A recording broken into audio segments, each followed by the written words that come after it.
practice কৰিব এইটো এনেকৈ ৰাখিব যেতিয়া শুৱাই বহাই ভৰিটো অকণমান বাহিৰৰ চাইড ৰাখিলে হ'ল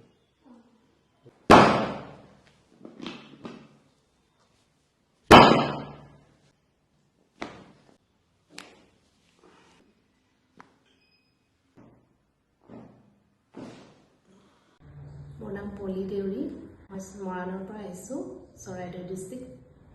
মোৰ মানে 21 চনৰ পৰা বেক পেইন হৈ আছিলে ছাৰৰ ওচৰত এই 5 দিন কৰিলোঁ ট্ৰিটমেণ্টটো 5 দিন কৰি এতিয়া আজি বহুতখিনি ভাল পাইছোঁ 60% মই ভাল পাইছোঁ এতিয়া এক্সাৰচাইজ আছে সেইখিনি কৰি মই ভাল পাওঁ